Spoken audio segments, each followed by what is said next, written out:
In this video, we'll study about the electric current. Let us say that we have a conductor. This is a conductor, it is cylindrical. Any wire, any conducting wire can be assumed to be cylindrical in shape because wires are all cylindrical.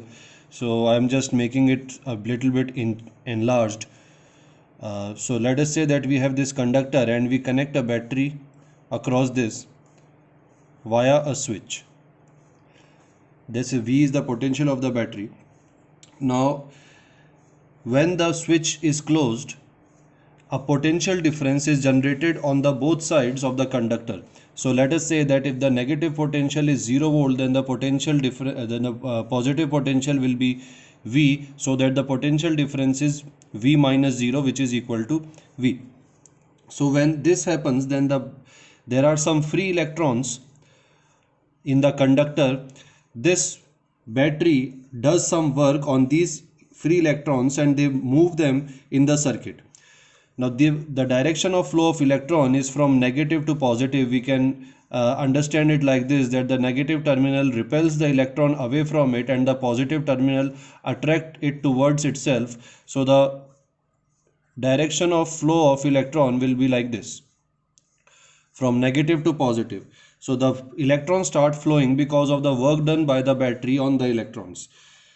Now the direction of current, the conventional direction of current is always taken opposite to the flow of the electrons. So if the electrons are flowing from negative to positive, then the current will flow from positive to negative terminal.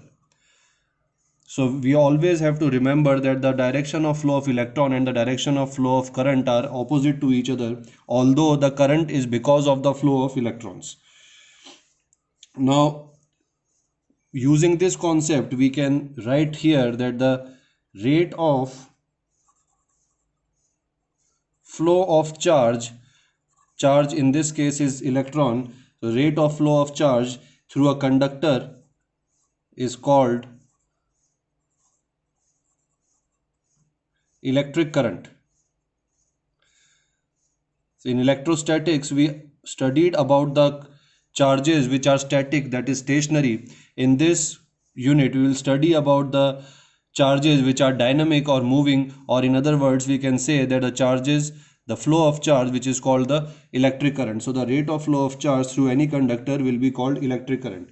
Now let us say that if we have a section of this conductor, suppose we have this section of this conductor and there are n number of electrons, say n number of electrons are passing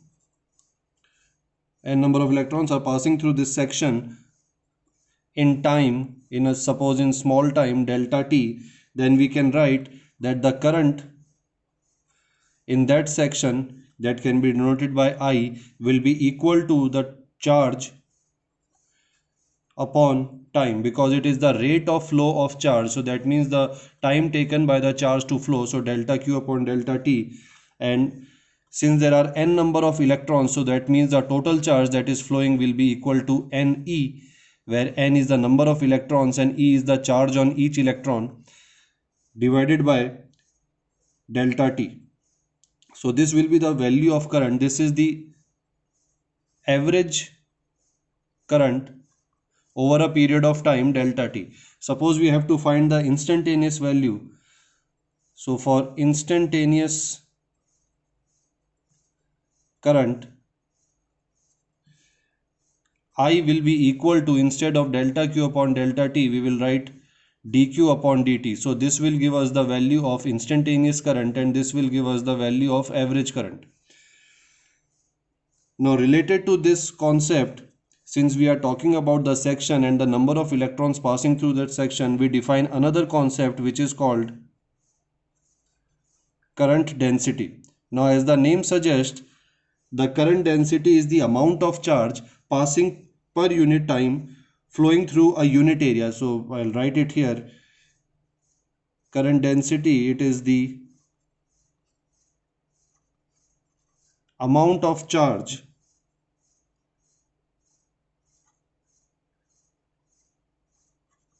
per unit time flowing through a unit area. So we take a unit area to define current density. Let us say if this is the unit area and there are n number of electrons passing through it, then the total number of electrons through this section will give us the value of current density if we measure them with per unit time. So we can write that the current per unit area, that is that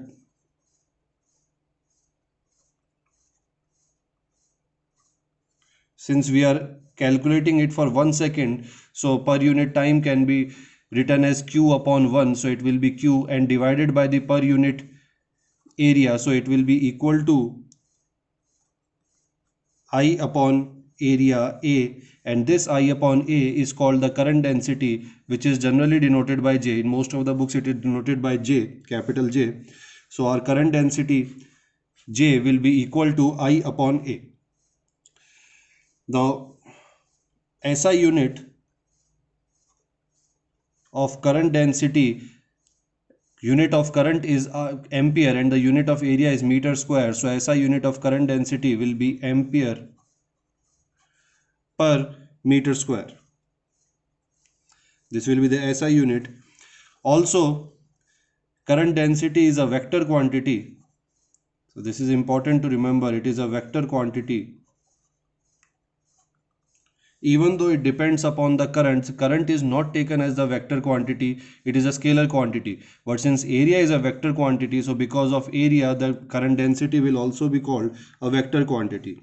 And the direction of, since it is a vector quantity, so it must have a direction. So direction of current density is taken positive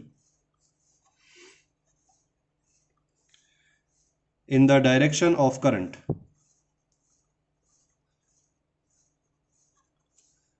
So in the direction of current, the direction of current density will be positive. Now remember, since the direction of flow of charge is opposite to the direction of current, so if we are taking direction of charge, then J will be negative. So always remember that direction of J, direction of current density, is always positive in the direction of current.